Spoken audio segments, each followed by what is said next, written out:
अहम मुद्दा है।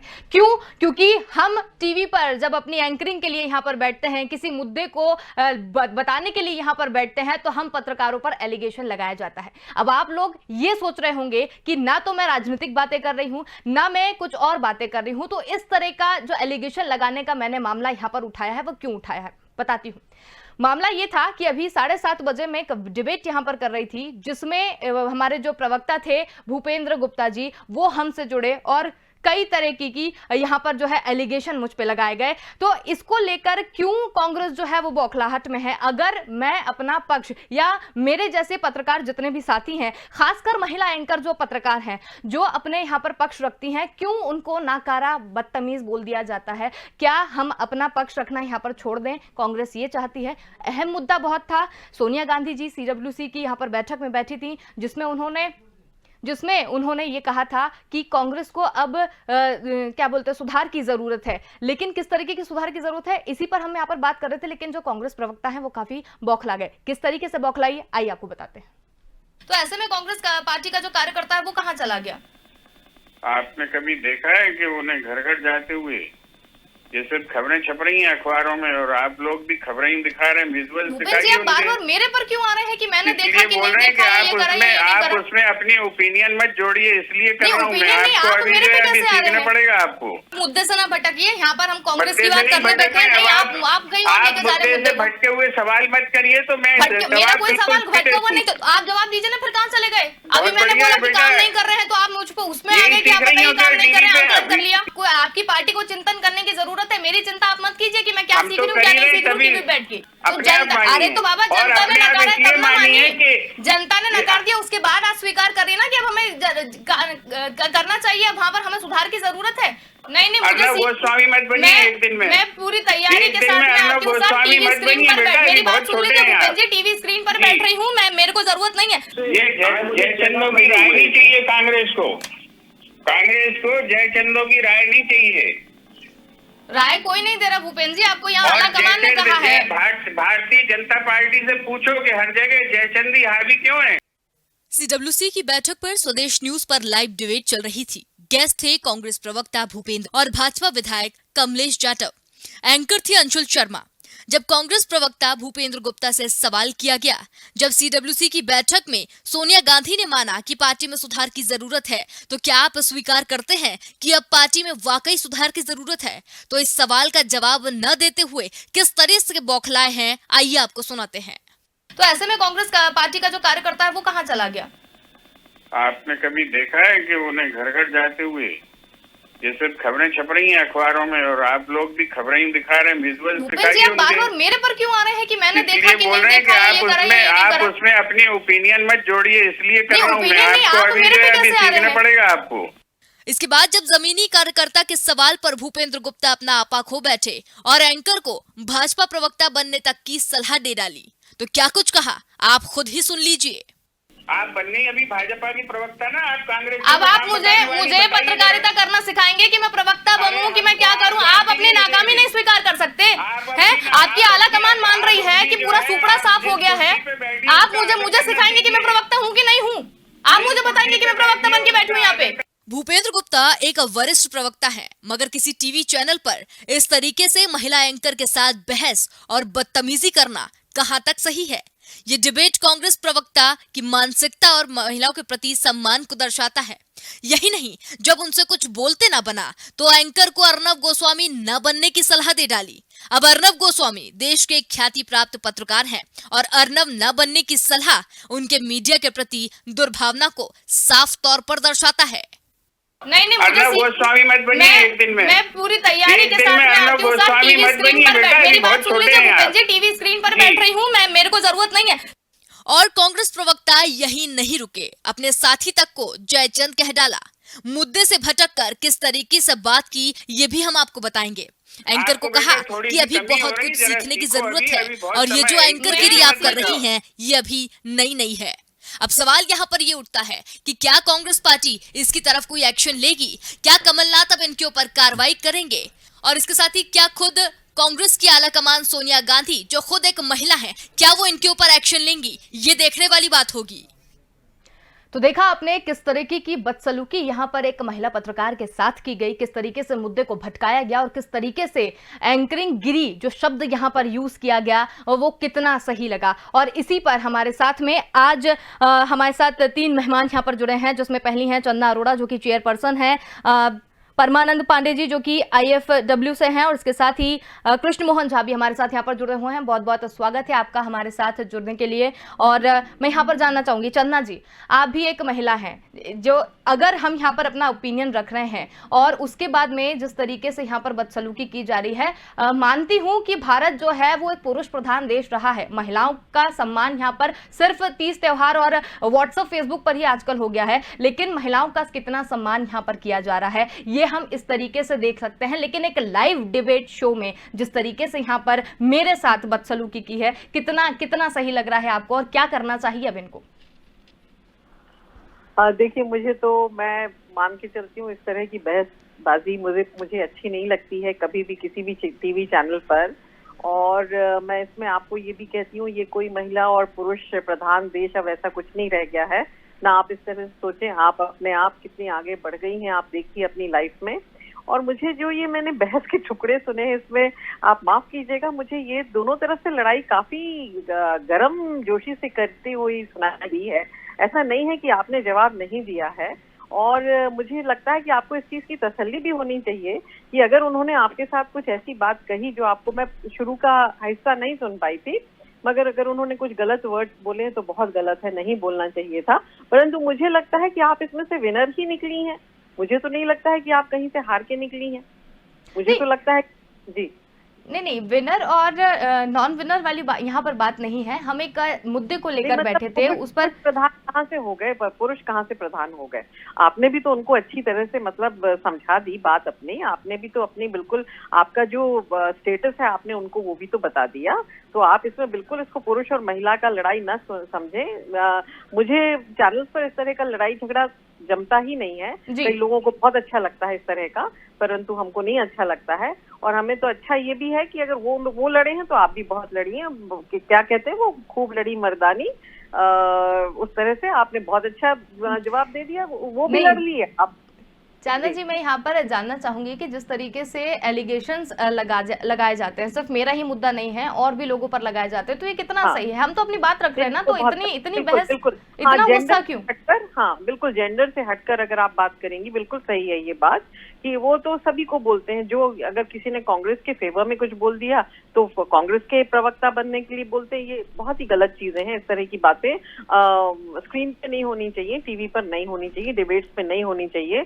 हर इंसान को अपनी गरिमा का थोड़ा ख्याल रखना चाहिए, चाहे वो इसके कांग्रेस के प्रवक्ता हो, चाहे वो कोई भी हो। तो मेरे हिसाब ठीक था। परमानंद जी भी हमारे साथ यहाँ पर जुड़े हुए हैं। परमानंद जी, आपसे भी यही सवाल है कि जिस तरीके से अगर हम अपनी यहाँ पर बात रख रहे हैं और अपनी बात रखते हुए हम यहाँ पर एक मुद्दे पर पहुंचने की एक कोशिश करते हैं, तो कांग्रेस और बीजेपी सिर्फ जिस तरीके से ये अपने आप को पर्सनल ले जाते हैं, तो ये कितना सही है? ये बहुत गलत है।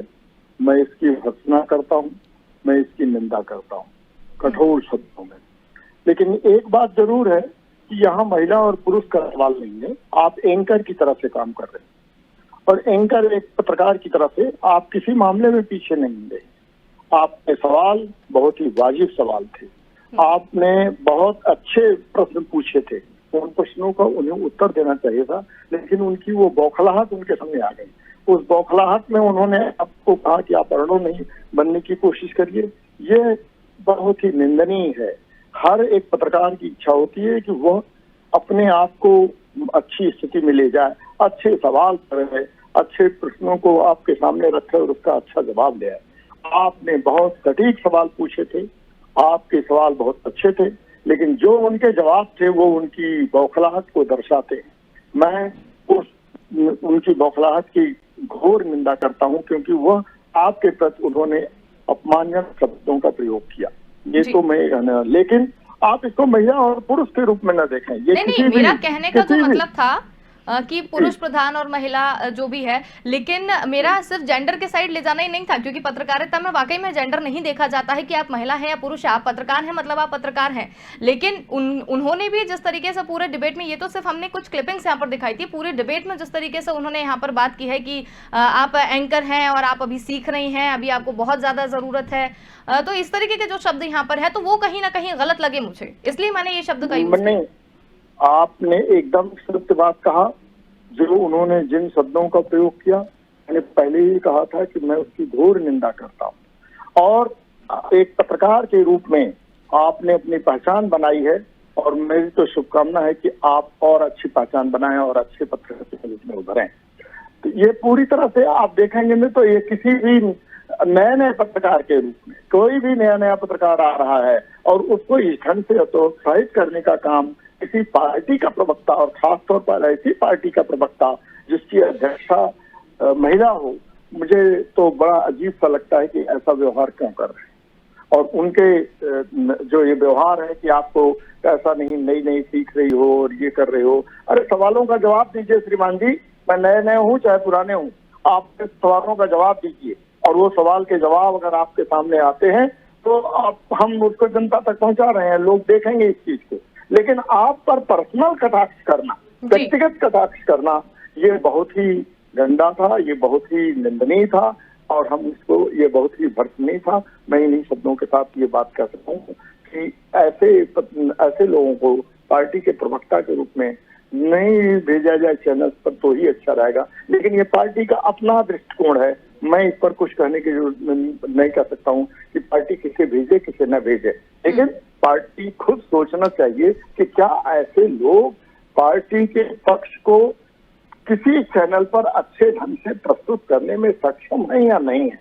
मुझे तो नहीं लगता कि ये कहीं से सक्षम है, मुझे तो एकदम कहीं से नहीं दिखाई देता है। बिल्कुल जी। तो कृष्ण मोहन झा भी हमारे साथ यहाँ पर जुड़े हुए हैं। कृष्ण मोहन झा जी, आपसे भी जानना चाहूंगी कि पत्रकारों के सवाल पर आखिर जब पार्टी के लोग बौखला जाते हैं और बौखलाने के बाद इसे अपना पर्सनल सवाल समझते हैं या पर्सनली मैंने कुछ टीज कर दिया हो, इस तरीके की बात यहाँ पर करते हैं। लेकिन निश्चित रूप से जो एक माहौल बना हुआ है पूरे देश में, आप देखते हैं चाहे वो राष्ट्रीय डिबेट हो, चाहे वो आंचलिक डिबेट हो, चाहे वो राज्य स्तरीय डिबेट हो, जब भी कभी डिबेट होती है तो जब पक्ष उनका खुद का कमजोर होता है तो सीधे आरोप एंकर पे लगा दिया जाता है जी। तो जो एक नई परिपाटी शुरू हुई है तो ये बहुत ही गलत है।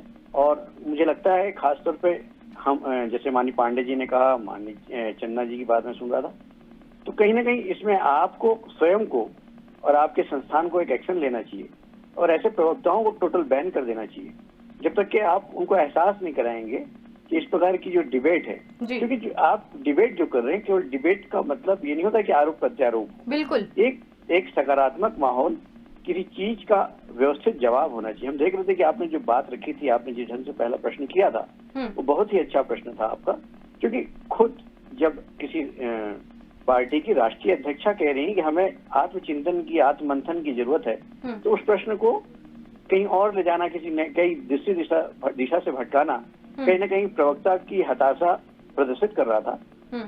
और मुझे लगता है कि ऐसे लोगों को, ऐसे जो व्यक्ति हैं, वो कहीं ना कहीं पार्टियों की छवि खराब कर रहे हैं और जो देश की सबसे पुरानी और सबसे बड़ी राजनीतिक पार्टी है उसके इस प्रवक्ताओं का बिहेवियर यदि ऐसा होगा तो आप समझ सकते हैं कि जो परिणाम आ रहे हैं, जो चुनावी परिणाम हमने देखा है, चाहे वो मध्य प्रदेश में हो चाहे अन्य राज्यों में हो, तो कहीं ना कहीं उनकी जो साख में जो कमी आ रही है उसका असर पड़ रहा है। और इसमें कोई दो राय नहीं। अभी मैं बीच में आपकी एक और डिबेट देख रहा था जिसमें एक भाजपाई प्रवक्ता आपसे कह रहे थे कि भाई हमारी तो ज्यादा सीट है, हमें ज्यादा समय देना चाहिए। बिल्कुल। तो ये जो है, ये एक इस प्रकार का माहौल बना हुआ है कि एंकर को अपने दबाव में लाना, प्रेशराइज करना और अपनी बात करना कहीं ना कहीं गलत है। और क्योंकि माननीय पांडे जी जुड़े हुए हैं, सुप्रीम कोर्ट के बड़े लॉयर हैं और पत्रकारों के हित की लड़ाई लड़ने वाले हैं, तो मैं तो चाहूंगा कि वो कहीं ना कहीं इस चीज का अपने स्तर पे उस पे वो करें, जहाँ शिकायत हो सकती है वहाँ शिकायत करें जी। लेकिन आपको भी इसमें आगे आना पड़ेगा, आपको भी इसकी शिकायत करनी पड़ेगी। खासतौर पर जो प्रदेश अध्यक्ष हैं उन तक आपको ये बात रखनी पड़ेगी कि इस प्रकार का बिहेवियर नहीं होना चाहिए, क्योंकि जब तक कि आप किसी को सीख नहीं देंगे, जब तक कि आप कोई एक्शन नहीं लेंगे, तो ये परिपाटी चलती रहेगी। आज आपके साथ हुआ, कल किसी और एंकर के साथ होगा। और ऐसे लोगों को, ऐसे व्यक्तियों को चिन्हित करके खासतौर पर चैनलों में बैन कर देना चाहिए जो इस प्रकार का मिसबिहेव करते हैं। क्योंकि आप देख रही हैं कि कुछ सालों से हमने देखा है कि कहीं जो कोई मौलवी को बैठा ला और मौलवी की लड़ाई हो गई। तो ये जो मुर्गा लड़ाने की जो स्थिति चैनलों की भी हुई है, तो उससे कहीं ना कहीं साख बहुत प्रभावित हुई है। तो मेरे को लगता है कि आज के समय में एक सकारात्मक माहौल में, सही अच्छे ढंग से शांत माहौल में चर्चा होना चाहिए और उस चर्चा का कोई सार्थक हल निकलना चाहिए। बिल्कुल। तो परमानंद जी, एक बार फिर आपके तरफ मैं रुख करना चाहूंगी। जिस तरीके से अभी मैं कृष्ण जी से बात कर रही थी, तो उन्होंने भी कहा कि इस तरीके की जो बातें हैं वो यहाँ पर कही हैं वो काफ़ी गलत है। और जिस तरीके से यहाँ पर बात की जाती है पत्रकारों की, साफ तौर पर मेरा भी देखना है भाई, हम फील्ड में उतर रही हूँ मैं, या रिपोर्टिंग कर रही हूँ, या कहीं पर भी मैं गई हूँ, तो वहाँ पर अगर मैंने पार्टी के हित की बात नहीं की, या मैंने जो उनका जो कमज़ोर कहते हैं ना कि वीक पॉइंट अगर मैंने उनका पकड़ के बात की, तो सीधे तौर पर आरोप पर पत्रकार पर लगा दिए जाते हैं, चाहे वो रिपोर्टर हो चाहे वो एंकर हो। तो ये भी तो गलत है ना कि आप सीधे सीधे आप उनके भी आत्मसम्मान को आप कहीं ना कहीं ठेस पहुंचा रहे। भाई हम तो अपनी बात रख रहे हैं ना, तो फिर इस तरीके की बातें करना सही नहीं है। जी जी जी नहीं, मैं किरण मोहन झा जी की बात से सहमत हूँ।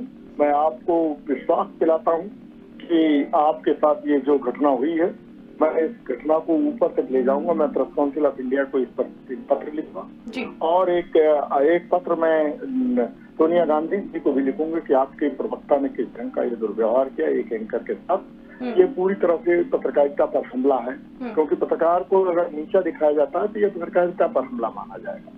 लेकिन जैसे झा जी ने एक बात और कही कि अभी आपके भाजपा के प्रवक्ता ने जो उनके पक्ष में न कहिए तो वो आप पर आरोप लगा। बिल्कुल बिल्कुल, मैं दोनों ही पार्टियों की बात यहाँ पर कर रही हूँ।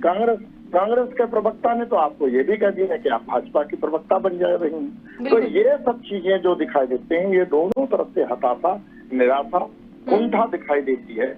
और ये कुंठा पूरी पत्रकारिता के लिए समझ लीजिए खतरा है। और इस ढंग के खतरे के सारे पत्रकारों को एकजुट होना पड़ेगा। हम तो Indian federation of working journalist की तरफ से, जो हमारा एक देशव्यापी संगठन है, आपको आश्वासन देता हूँ कि मैं इस मुद्दे को उठाऊंगा। आप भले चुप हो जाएं, क्योंकि आप के साथ रोजाना ऐसे आए दिन घटनाएं हो जाती हैं, लेकिन पत्रकारों के हितों के संरक्षण के लिए, पत्रकारों के हितों की लड़ाई लड़ने के लिए यह हमारे संगठन का काम है। और मैं इस मुद्दे को यथोचित स्थान पर ले जाऊंगा। प्रेस काउंसिल ऑफ इंडिया को चिट्ठी लिखूंगा, नेशनल ब्रॉडकास्टिंग कॉर्पोरेशन को चिट्ठी लिखूंगा और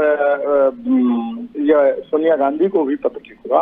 और अगर जरूरत पड़ेगी तो हम लोग कभी धरना और प्रदर्शन भी कर सकते हैं। क्योंकि ये कोरोना काल है, इस नाते ऐसी स्थिति आ गई है कि धरना प्रदर्शन नहीं कर सकते। वरना हम लोग इसी काम को करते रहे हैं कि कोई इस ढंग की घटना होती है तो हम लोग धरना और प्रदर्शन करते हैं जगह जगह पर।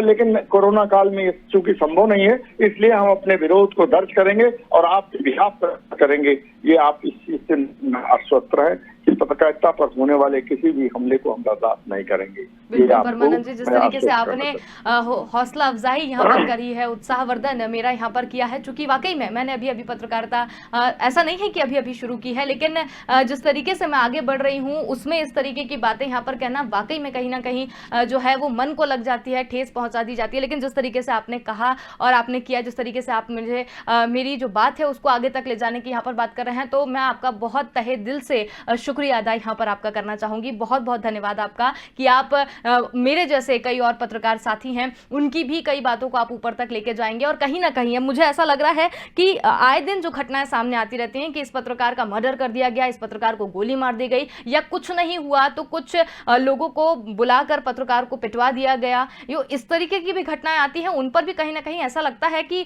सरकार को इस पर एक्शन लेना चाहिए या कुछ ऐसा कानून बनाना चाहिए कि आप पत्रकारों के कम से कम मान सम्मान पे तो मतलब ठेस ना पहुंचाएं। आप एकदम ठीक कह रहे हैं। पत्रकारों के मान सम्मान, ये पूरा समाज को देखना पड़ेगा। ये चौथा स्तंभ है समाज का, और ये समाज के लोगों को देखना होगा कि उनके चौथे स्तंभ को कमजोर न किया जाए। क्योंकि अगर चौथा स्तंभ कमजोर होगा तो समझिए पूरे डेमोक्रेसी कमजोर होगी, पूरा लोकतंत्र कमजोर होगा। इसलिए सुदृढ़ लोकतंत्र के लिए, एक अच्छे लोकतंत्र के लिए, स्वतंत्र लोकतंत्र के लिए आवश्यक है कि चौथा खंभा उतना ही मजबूत रहे जितना तीसरे खंभे हों। बल्कि आपको तो मैं ये बताऊं कि जब ये इंग्लैंड में बहस चल रही थी तो उसमें ये कहा गया था कि देखिए हमारे सामने तो ये चौथा स्तंभ ऐसा है कि जो सब पर निगरानी रखता है और ये सब लोगों को देखता है। इस नाते इस स्तंभ को और भी मजबूत होना चाहिए, लेजिस्लेचर से ज्यादा, और जुडिशरी से ज्यादा, एग्जीक्यूटिव से ज्यादा मजबूत हो जाना चाहिए, क्योंकि यही सबके ऊपर नजर रखता है। आपने अच्छा काम किया है, मैं आपको बधाई देता हूं, और तो मैं फिर से आश्वासन दिलाना चाहता हूं कि हम आपकी लड़ाई को पूरी तरह आगे ले जाएंगे और बात यथोचित स्थान पर बात को पहुंचाएंगे, जिससे आपको न्याय मिल सके। बिल्कुल आपके परमानंद जी, साथ कभी फिर से कभी दुर्घटना न हो। बिल्कुल फिर से आपका तहे दिल से बहुत बहुत शुक्रिया, और जिस तरीके से आपने साथ देने की यहाँ पर बात करी मुझे बहुत अच्छा लगा। मैं बिल्कुल आज देखिए हम डिबेट करने यहाँ पर नहीं बैठे हैं, मैं किसी पत्रकार या प्रवक्ता के साथ में नहीं बैठी हूँ, अपना मुद्दा लेके बैठी हूँ, लेकिन जब अपने मुद्दे को लेकर कोई इस तरीके से बात करता है तो सहर्ष मुझे बहुत अच्छा लग रहा है, बहुत खुशी होती है। तो बहुत बहुत धन्यवाद आपका कि आप मेरी जो मन की स्थिति है आप वो भी समझ रहे हैं और उसे आप आगे तक लेकर जाएंगे। फिर से आपका धन्यवाद। चंदना जी की तरफ निश्चित तौर निश्चित चंदना जी की तरफ मैं रुख करना चाहूंगी। चंदना जी, जिस तरीके से मैंने अभी फिर बोला कि पत्रकारों पर जिस तरीके से हमले की बात सामने आ जाती है, लोकतंत्र के चौथे हिस्से को ये लोग अच्छी तरीके से नहीं समझ पा रहे हैं, पत्रकारों की स्थिति को इन लोगों ने मतलब कुछ भी कर दिया है, तो ये भी तो गलत है ना, इस पर आप क्या कहेंगी? हाँ बिल्कुल बिल्कुल, इन सब चीजों के लिए you have to go in the history also. इतना ज्यादा हर तरफ एक तरह से आप देखिए, आपके समान हर पत्रकार नया और जोश से भरा हुआ नहीं होता। कई ऐसे भी होते हैं जो कॉम्प्रोमाइज करते हैं अपने जॉब के साथ, अपनी ड्यूटी के साथ जॉब वो कॉम्प्रोमाइज करते हैं। एंड उन्होंने ये मत समझिए कि हर पत्रकार और पूरी पत्रकारिता उतनी साफ और स्वच्छ है जैसी आप अपनी अभी चला रहे हैं, आप चला रही हैं। आप एक नई बडिंग पत्रकार हैं, आपके अलग आइडियाज हैं, मगर पत्रकारिता को भी यदि बदनाम किया है तो बहुत सारे अंदर के ही लोगों ने बदनाम किया है।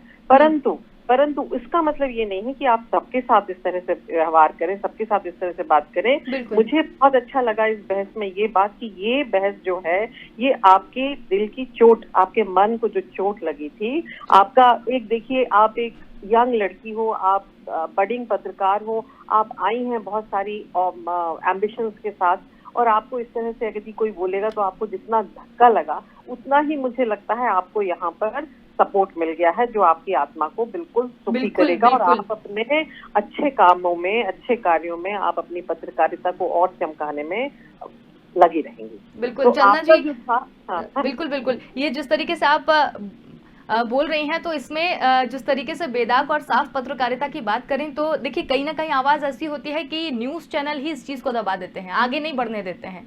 कई मुद्दे हैं जिनको हम उठाना चाहते हैं, लेकिन ऊपर से दबाव होता है कि आप नहीं करें। लेकिन स्वदेश न्यूज जो है वो लगातार नए लोगों को भी यहाँ पर मौका दे रहा है। मेरी यहाँ पर जो बात हुई थी, मैं जिस तरीके से जो मैंने फेस किया, तो उसको भी अभी जो हमारे प्रधान संपादक जी हैं उन्होंने भी मेरा सपोर्ट किया, नरेंद्र वर्मा जी, उन्होंने भी बोला कि नहीं अंशुल, तुम्हें लग रहा है तुम बिल्कुल आगे जाओ और तुम इस पर एक बार और चर्चा करो, और जो भी यहाँ से एक्शन लिया जाएगा उस पर हम बिल्कुल बात करेंगे। तो मैं इस चैनल को भी धन्यवाद देना चाहती हूँ, और जिस तरीके से आप भी बोल रही हैं कि अंदर के लोगों ने भी किया है, लेकिन ये आप इसकी कंप्लेंट वुमेन्स राइट्स काउंसिल से भी कर सकती हैं, रिटन कंप्लेंट, ठीक है ना जी। वो रिटन कंप्लेंट जब आप करती हैं तो उसके ऊपर भी बहुत सारा एक्शन होता है।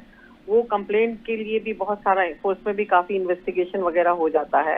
उसमें आप एक अपना इसका वीडियो की क्लिप, और मैं पूरा वीडियो मतलब मैं पूरा नहीं सुन पाई थी, शुरुआत की बहुत सारा नहीं सुन पाई थी जी। तो जो भी उन्होंने गलत शब्द इस्तेमाल किए हैं या गलत लहजा इस्तेमाल किया है या गलत कोई लांछन लगाए, तो उसका एक क्लिप बना के और एक रिटन एप्लीकेशन के साथ आप बिल्कुल दे दीजिएगा वुमेन्स राइट्स काउंसिल को। थोड़ा कोरोना काल, लॉकडाउन खत्म होते हैं तो बिल्कुल एंड उसकी एक्शन हो जाता है। एक्शन तो होते रहना चाहिए, बिल्कुल होते रहना चाहिए, बिल्कुल।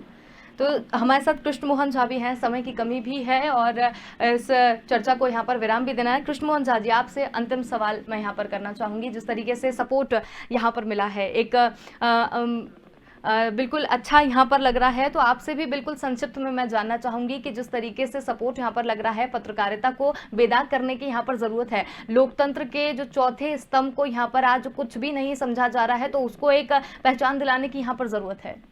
देखिए अंशुल, ऐसा है कि माननीय पांडे जी ने आपको बताया, हम आज से नहीं, आपकी लड़ाई नहीं लड़ रहे हैं, हम 70 साल से लड़ाई लड़ रहे हैं जी। 1950 से हमारा संगठन काम कर रहा है, और जिस ढंग से आज आपके साथ हुआ, देश के किसी भी पत्रकार के साथ होता है, तो हमारा एकमात्र संगठन है जो सड़क पर उतरता है जी। और आज जो प्रेस एक्ट की बात होती है, मीडिया काउंसिल की बात होती है, जितनी भी तरह की जो पत्रकारों के कानून की बात हुई है, मजिस्ट्रिया की बात हुई है, तो हम हमेशा आगे रहें, पत्रकारों के हित में लड़ते रहें। अभी आप देखिए कि जो पत्रकारों को जो कोरोना वायरस का दर्जा देने की बात हुई थी, उसमें भी हम लोगों ने लड़ाई लड़ी और जाकर के उसमें सफलता मिली जी। लेकिन सबसे बड़ी बात ये, हमारी लड़ाई के साथ साथ जो आपका संस्थान है वो आपके साथ है, और आप इस किसी चैनल में आधे घंटे की डिबेट अपनी समस्या को लेकर कर पा रही हैं, तो ये बहुत बड़ा आभार जो है आपके संस्थान को है और उन्होंने आपको शक्ति प्रदान की है। निश्चित रूप से माननीय पांडे जी ऊपर लेवल पे पत्र लिखेंगे, और कल मैं एक पत्र जो है कमलनाथ जी को भी लिखूंगा ताकि वो इस पे कोई एक्शन लें, और जो भी होगा, क्योंकि पांडे जी हमारे राष्ट्रीय महासचिव हैं, उनके निर्देशन पे हम पूरा करेंगे, और जो राज्य स्तर पे जो काम होगा निश्चित रूप से हम उसको देखेंगे। चलिए, बहुत बहुत धन्यवाद कृष्ण मोहन झा जी हमारे साथ जुड़ने के लिए, और तमाम जो मेरे साथ यहाँ अतिथि यहाँ पर जुड़े हुए थे सभी का बहुत बहुत धन्यवाद। परमानंद जी आपका तो बहुत धन्यवाद। चंदना जी आपने भी जिस तरीके से मुझे हिम्मत दी है उसके लिए भी बहुत बहुत धन्यवाद। आप सभी का बहुत धन्यवाद। तो यहाँ चलते चलते मैं सिर्फ एक बात ये कहना चाहूँगी आप सभी से कि चाहे कांग्रेस हो या बीजेपी हो या कोई भी पार्टी हो, हम पत्रकार हैं, हम पत्रकार भी इंसान होते हैं, पत्रकारों का भी एक आत्मसम्मान होता है, और जिस तरीके से टीजिंग यहाँ पर की जाती है, हम पत्रकारों के भी आत्मसम्मान को चोट लगती है। पत्रकार यहाँ पर लोकतंत्र का एक चौथा स्तंभ है, पत्रकारिता लोकतंत्र का चौथा स्तंभ है, और पत्रकारिता को अगर यहाँ पर कुछ भी नहीं समझा जा रहा है, उसे सिर्फ बदनाम किया जा रहा है, तो चंद लोगों के पीछे पत्रकारिता को बदनाम करना अच्छी बात नहीं है। हर जगह पर भ्रष्ट लोग पाए जाते हैं, लेकिन सब भ्रष्ट लोगों के पीछे कुछ अच्छे लोगों को भी इस तरीके से टीजिंग करना ये बिल्कुल अच्छी बात नहीं है। और आप सभी से मैं अनुरोध भी करती हूं कि पत्रकारिता जो कर रहे हैं, जो पत्रकार हैं, आप उनका भी सम्मान कीजिए। बहुत बहुत धन्यवाद। स्वदेश न्यूज़ देखते रहिए आप मेरे साथ में।